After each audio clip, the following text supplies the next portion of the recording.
और अब डीएनए में अगली खबर के विश्लेषण से पहले मेरे पास आपके लिए एक जरूरी सूचना है, और वो ये है कि दिल्ली में एक तेंदुआ घूम रहा है। ये सुनकर एक पल के लिए आपको लगेगा कि शायद मैं आपको डराने की कोशिश कर रहा हूँ, खास तौर पर हमारे दिल्ली के दर्शकों को तो हो सकता है यही लगे। लेकिन सच ये है कि देश की राजधानी दिल्ली में एक तेंदुए का आना बुरी खबर नहीं, बल्कि एक अच्छी खबर है, शुभ खबर है। जब कोई शहर या मोहल्ला हिंसा या अन्य कारणों की वजह से रहने लायक नहीं रहता, तो वहां बसे इंसान पलायन कर जाते हैं, और जब पलायन कर चुके लोगों को वापस उसी जगह बसाने की कोशिश की जाती है तो उसे घर वापसी भी कहा जाता है। लेकिन आज हम डीएनए में इंसानों की नहीं बल्कि जानवरों की घर वापसी का विश्लेषण करेंगे।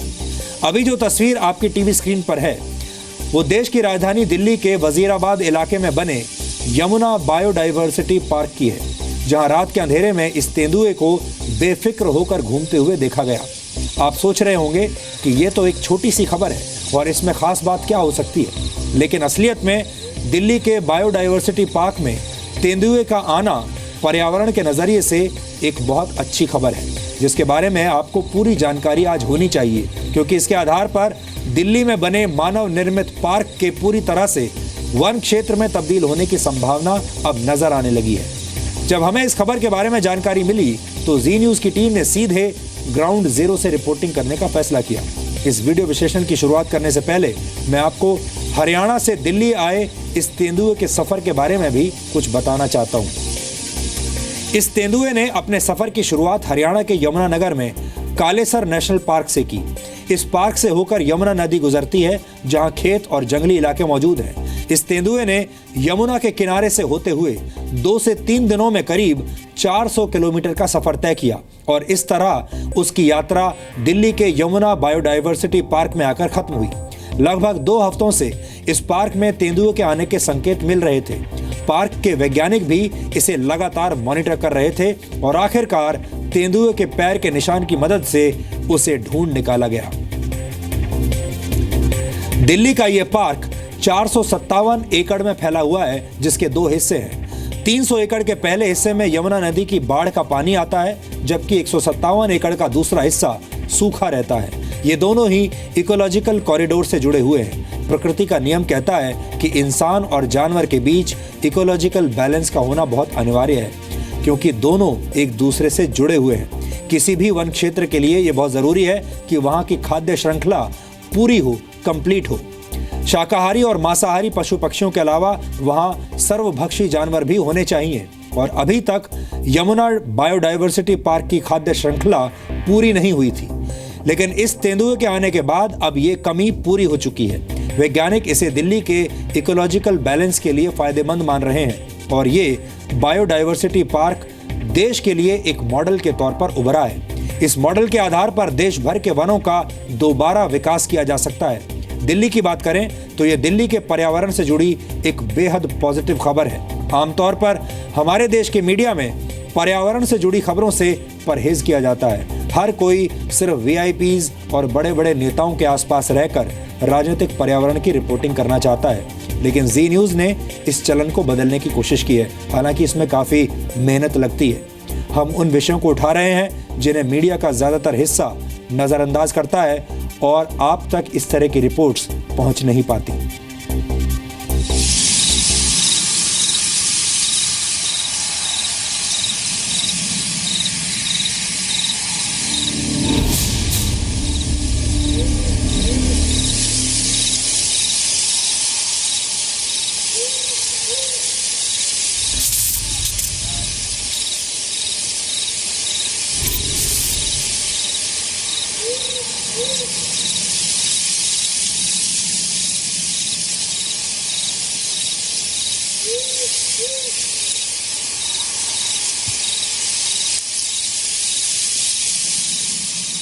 ये सुनसान वीरान जंगल नहीं, दिल्ली की तस्वीर है।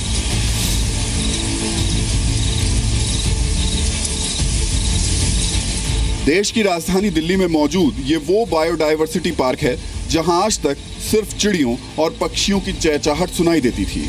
जहरीले सांप नजर आते थे।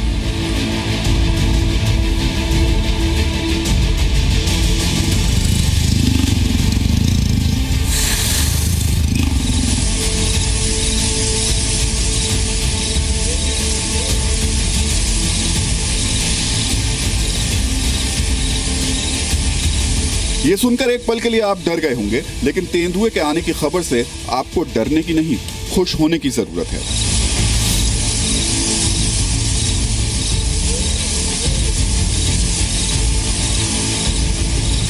हम ऐसा क्यों कह रहे हैं, इसे समझने के लिए आपको कुछ दिनों पहले की तस्वीर याद करनी होगी।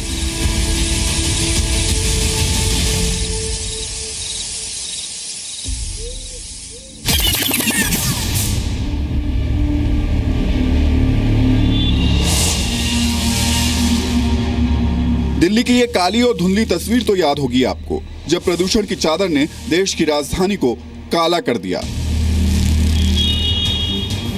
उस वक्त हालात ऐसे थे कि कंक्रीट के इस जंगल में खड़ा होना तो दूर, सांस लेना भी मुश्किल हो रहा था।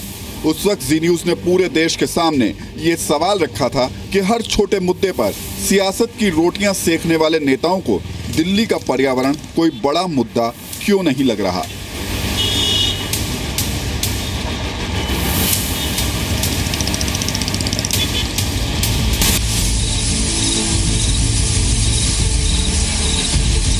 लेकिन दिल्ली में इस तेंदुए का आना यहाँ की 1.25 करोड़ आबादी के लिए किसी तोहफे से कम नहीं है, क्योंकि इसने लोगों को जीने की नई आस दे दी है।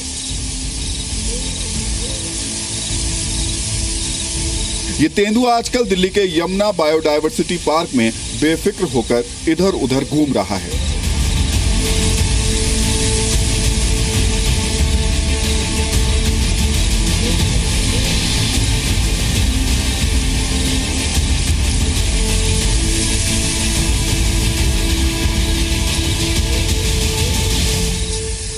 दिल्ली में ये जो लेपर्ड पहुंचा है, उसकी एक्टिविटीज़ काफ़ी ज़्यादा देखने को मिल रही हैं। हम आपको पहले तो वो निशान दिखा रहे हैं, और सोमवार की रात को इस जगह पर जहां हम खड़े हैं बहुत ज़्यादा वो एक्टिव देखा गया है। उसकी फ़ोटोग्राफ्स हैं, उसके जो विजुअल्स हम आपको दिखा रहे हैं वो सोमवार रात के ही हैं। सर, अब इसको हम किस तरीके से लें? गाँव के लोग तो डर रहे हैं, और ये बहुत स्वाभाविक है कि शहर के लोगों को और गाँव के लोगों को डर लगता है कि तेंदुआ आ गया। आप खुश हो रहे हैं कि तेंदुआ आ गया, समझे कैसे? हमारे लिए फ़ायदेमंद है या नुकसान? सबसे पहले तो ये बता दीजिए। देखिए, निश्चित रूप से फ़ायदेमंद है, क्योंकि एक इंडिकेटर स्पीसीज़ है जो बताता है कि यहाँ के वन की, जंगल की गुणवत्ता बढ़ी है। बायोडायवर्सिटी पार्क जो यहाँ पे काम कर रहा है, उससे यहाँ की गुणवत्ता जंगल की बढ़ी है, जिसकी वजह से तेंदुए ने इसको एक्सेप्ट किया। तो ये खुशी की बात तो है कि जो प्रकृति का फूड चेन होता है उसमें सबसे बड़ा प्रेडेटर ऊपर आके बैठ गया, मतलब सब चीज़ें ठीक चल रही हैं। लेकिन आपने दूसरी बात कही कि गांव के लोग डर रहे हैं, वो भी सच्चाई है, क्योंकि बिग कैट्स अक्सर हाँ लोगों को डर ही दिखाता है, और केसेस भी ऐसे होते रहते हैं। लेकिन यहाँ पर एक एनिमल है, अभी तक तो एक ही नज़र आया है, और एरिया इतना बड़ा है। निशान है ये, यहाँ ये तेंदुआ है, ये देख रहे हैं, पैड है ये, इसके फिंगर है 1 2 3 4, तो ये पैड है। और टाइगर होता तो ये बहुत बड़ा पैड होता, ये तेंदुआ है तो इसका छोटा पैड है, और ये देखने में मेल सा लग रहा है पैड के हिसाब से। ये पैड के हिसाब से जैसा ब्रॉड है, ये मेल लग रहा है जी। और सर, ये भी तय है कि उसकी एक्टिविटी इस एरिया में ज़्यादा देखने को मिली, तो क्या अभी भी इस एरिया में हो सकता है? निश्चित रूप से हो सकता है, क्योंकि यहाँ कवर आप देखें, इसको कहते हैं टेमेरिक्स, जिसको झाऊ कहते हैं, ये फॉरेस्ट देखें, और उसको कहते हैं सरकंडा या सैकरम। तो सैकरम और झाऊ का बहुत अच्छा जंगल जो यमुना किनारे वर्षों से हुआ करता था, ओवर पीरियड ऑफ टाइम वो ख़त्म हो गया, फिर से उसको हमने रिस्टोर किया है, वो ज़िंदा हुए हैं, तो ये जानवर के लिए अच्छी जगह बन गई। सर, अब मैं अपनी क्यूरियोसिटी के लिए पूछ ले रहा हूँ कि अगर यहाँ कहीं छुपा हुआ और अटैक कर दे तो क्या स्थिति? ऐसा तो क्योंकि इंसान जो है वो सबसे ज़्यादा खतरनाक और फूड चेन में सबसे ऊपर और मजबूत है, सुप्रीम प्राइमेट्स कह सकते हैं। तो मुझे लगता है कि उससे तो सारे एनिमल घबराते हैं, क्योंकि इंसानी वजूद जो है दूसरों के वजूद को ख़तरा पहुंचाता है। तो मुझे नहीं लगता कि ऐसा कुछ होगा, क्योंकि अभी उसके आराम का ही वक्त है, क्योंकि डाउन एंड डस्क ज़्यादा एक्टिव होता है। होगा आसपास कहीं से? निश्चित रूप से आसपास होगा, और घास की झुरमुट इतनी सख्त है कि इसके अंदर वो कहीं बैठा होगा तो नज़र भी नहीं आएगा, वो हमें ज़रूर देखता होगा।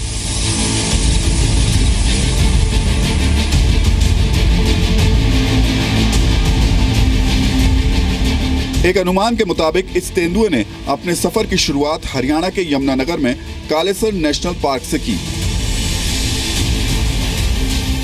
जहां से यमुना नदी गुजरती है, जहां खेत और जंगली इलाके मौजूद हैं।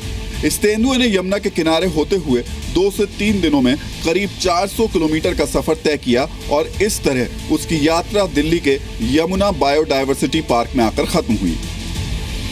लेकिन अब आपको ये भी समझना जरूरी है कि इस तेंदुए के आने से आपके जीवन पर कितना सकारात्मक असर पड़ेगा। क्वालिटी ऑफ लाइफ दिल्ली में कितनी ज़रूरत है। दिल्ली जो जिंदा दिल्ली के लिए जानी जाती थी, उसका दिल बहुत धीरे से धड़कता है, आप जानते हैं। तो उस दिल को तेज़ धड़कने के लिए ज़रूरी है कि PM 2.5 जैसे डस्ट पार्टिकुलेट मैटर जो है वो हमारे नाक से कम जाए। और उसमें जब इस तरह के बायोडायवर्सिटी पार्क मॉडल को हम बनाते हैं, जहाँ 3 स्टोरी फॉरेस्ट है, top canopy, middle story, under story, जो धूल को ऊपर से नीचे ज़मीन तक आने नहीं देता, और जब ज़मीन पे वो आता नहीं है तो उड़ता नहीं है। तो हमें दोनों चीज़ें देखनी होगी, बैलेंस करना होगा कि आपके पास जो ज़िंदगी को बचाने का एक नायाब नमूना और तरीक़ा जो यमुना बायोडायवर्सिटी पार्क है, और दूसरा एक ऐसा जानवर जो आया है इस पार्क के बनने की वजह से, तो उससे थोड़ा ख़तरा महसूस करने की बात है। लेकिन यहाँ पर ह्यूमन हैबिटेशन नहीं है, खेत है, तो हमें थोड़ा इंतज़ार करना होगा, क्योंकि अभी 2 हफ्ते के इससे पता चलता है कि ये एनिमल एग्रेसिव नहीं है। वैसे ये मैं भी ह्यूमन नेचर ही बता रहा हूँ, यहाँ हवा भी सरसराहट कर रही है ना, इसमें तो ऐसा लग रहा है जैसे कुछ है यहाँ पर। लेकिन मैं मेरे पीछे देखिए, मुझे आप अभी तक देख रहे हैं कि मुझे कोई एहसास ऐसा हो नहीं रहा है कि कोई डर है। ज़िंदगी जैसे कहते हैं ना कि मौत बरहक है, अगर फिलॉसफी को सोचें विज्ञान से कि मौत बरहक है और वो लाजमी है, उसको रोक नहीं सकते। लेकिन वो मौत अच्छी हो उसके लिए ज़िंदगी अच्छी होनी चाहिए, और वो ज़िंदगी अच्छी हो उसके लिए 3 स्टोरी फॉरेस्ट होना चाहिए, और जहाँ 3 स्टोरी फॉरेस्ट होगा वहाँ प्रेबेस होगा, और प्रेबेस होगा तो प्रेडेटर आएंगे।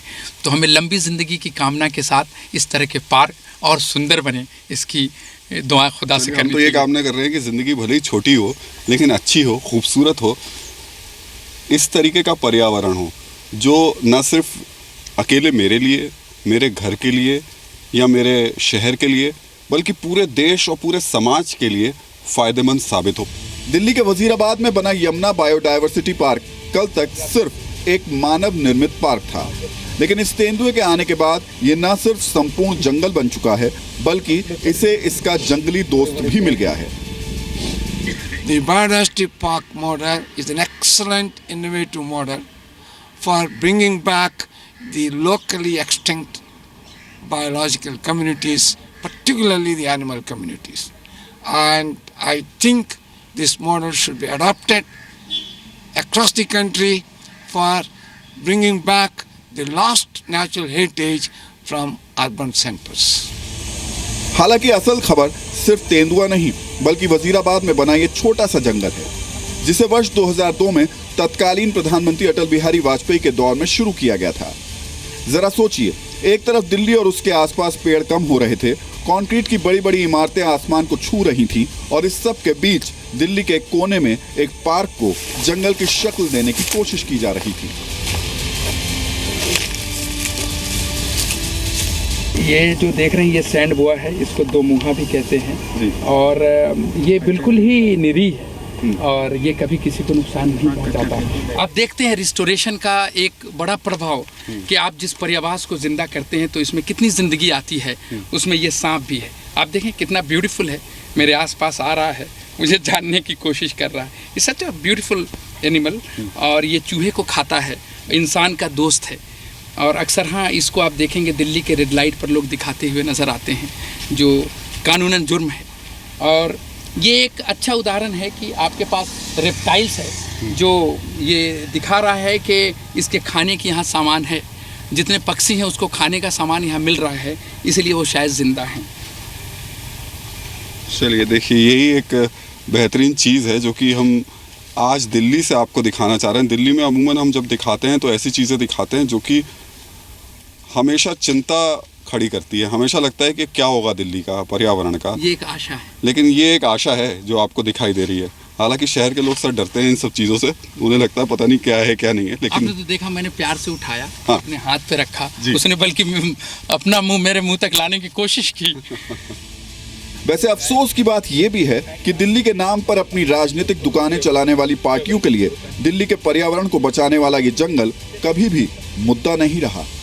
आज हम भी आपसे ये पूछना चाहते हैं कि क्या नेताओं के होर्डिंग से भरी दिल्ली में आपने यमुना बायोडायवर्सिटी पार्क के बोर्ड को कहीं देखा? आपका भी जवाब ना में होगा। दिल्ली में सिर्फ राजनीति की बात होती है, उन नेताओं की बात ज़रूर होती है जो आरोप प्रत्यारोप की बात करते हैं, लेकिन बड़े अफसोस की बात है कि वो नेता भी ऐसे मुद्दों की बात नहीं करते हैं, ऐसे मुद्दे नहीं उठाते हैं जो वाकई आम आदमी के सरोकार से जुड़े हुए हैं, न सिर्फ दिल्ली के बल्कि पूरे देश के। तो उस जगह खड़े होकर के जहाँ की तेंदुआ अभी कहीं है, हम कोई जाबाजी नहीं दिखाना चाह रहे कि हम तेंदुए के बीच में खड़े होकर के तेंदुआ कहीं से आ सकता है, अटैक कर सकता है, ये आपको बताने की कोशिश करें। यहाँ खड़े होकर के हम तेंदुआ है इसको एक दूसरे तरीके से आपको समझाने की कोशिश कर रहे हैं। तो दिल्ली के लिए, यहाँ के मौसम के लिए, यहाँ के माहौल के लिए लंबे वक्त से संघर्ष कर रहे हैं वैज्ञानिकों के लिए इससे बड़ी खुशखबरी कोई नहीं कि इन्हीं झाड़ियों में कहीं आसपास कोई एक तेंदुआ आ गया है जो कि बड़े आराम से घूम रहा है, बेखौफ होकर घूम रहा है। उसके फुटप्रिंट्स बड़े साफ दिखाई दे रहे हैं, आपको फुटेज हम दिखाई चुके हैं, उसके विजुअल्स दिखा चुके हैं। बड़े आराम से टहल रहा है, मस्ती में है। अब हमें अगर मस्ती में रहना है तो उसका मस्ती में रहना बहुत ज़रूरी है। खुशी की बात यह भी है कि पिछले 14 साल से ये छोटा सा जंगल कई विदेशी पक्षियों का भी घर बन चुका है। 20 प्रजातियां हैं। ये यूरोप, साइबेरिया और चाइना से आते हैं। जैसे आपने कूट को देखा, कुछ रेसिडेंट भी हैं। इधर सामने आपको पर्पल स्वाम्प हेन दिख रहे हैं जो पर्पल कलर के हैं, फॉरेजिंग करते हुए। आप उधर दूर में गौर करेंगे तो वहाँ गैडवाल हैं जो यूरोप से आया है, पिंटेल डक है वो यूरोप से आया है, टफ्टेड डक है यूरोप से आया है, और दूर में मुझे एक नज़र आ रहा है रेड क्रस्टेड पोचार्ड जो सेंट्रल एशिया और साइबेरिया से आता है। तो इस तरह से आप जब गौर करेंगे तो एक ऐसा ज़ख़ीरा है जो जनवरी में पूरा भर जाएगा और 5000 से ज़्यादा इसकी आबादी होगी, और एक ऐसा नज़ारा होता है जो सब लोग उसको देखना चाहेंगे। सब लोग देखना चाहेंगे। हालांकि दिल्ली में दिक्कत ये रहती है, दिल्ली के अपशहरों की दिक्कत ये है कि लोग मॉल जा कर के मूवी देखना ज़रूर चाहते हैं। ऐसी चीज़ें अगर आप बच्चों को दिखाएंगे ला करके तो ये उन बच्चों के भविष्य के लिए बहुत ज़्यादा फ़ायदेमंद होगा। अच्छी बात यह भी कि इस जंगल को बचाने और विकसित करने में लगे वैज्ञानिकों ने सबसे बड़ी उपलब्धि यमुना नदी के लिए हासिल की है, जो आज किसी नाले से कम नहीं है। 457 एकड़ में फैले इस पार्क में अब कई पक्षी और छोटे बड़े जानवर अपना घर बना चुके हैं। लगातार प्रदूषण से जूझ रही दिल्ली के लिए ये जानवर और जंगल स्वस्थ जीवन की एक बड़ी उम्मीद है। लेकिन सवाल अभी भी वही है कि क्या हम इसकी कद्र कर पाएंगे? हम तो बार बार यही कहते हैं कि डरना है तो इंसानों से डरिए, जानवर से डरने की ज़रूरत नहीं है। और इंसानों के लिए ख़ासतौर से यहाँ रहने वाले जो आबादी है उसके लिए ज़रूर है, फ़िक्र है हम लोगों को भी कि निश्चित तौर पर उनको किसी तरीके का नुकसान ना पहुँचे। लेकिन ये है कि ताली दोनों हाथों से बजती है, तो थोड़ा सा हाथ इधर से भी आगे बढ़ाना चाहिए, बजाय इसके कि डर के कह दिया जाए कि नहीं नहीं नहीं नहीं इसको तो हटाना है। तो हम सिर्फ यहाँ खड़े होकर के एक नए तरीके से तेंदुए को आपको बताने, दिखाने और खोजने की कोशिश कर रहे थे। अमूमन आपने तेंदुए की आज तक जितनी भी खबरें देखी होंगी वो यही देखी होंगी कि लोग दिखाते हैं वहाँ दौड़ा, ये दौड़ा, लोग लाठी लेके दौड़ रहे हैं, उसके पैरों के निशान खोज रहे हैं और कोशिश में है कि कैसे भी या तो पकड़ा जाए या मारा जाए या उसको भगाया जाए। लेकिन यहाँ इस जगह खड़े होकर के दिल्ली में हम ये बताने की कोशिश कर रहे थे आपको कि तेंदुआ कैसे हमारे लिए, इस पर्यावरण के लिए एक ज़रूरी फूड चेन का हिस्सा है, जिसके रहने से हमें, आपको, सबको फ़ायदा ज़रूर मिलेगा। कैमरामैन गजेंद्र सिंह के साथ राहुल सिन्हा, जी मीडिया, दिल्ली।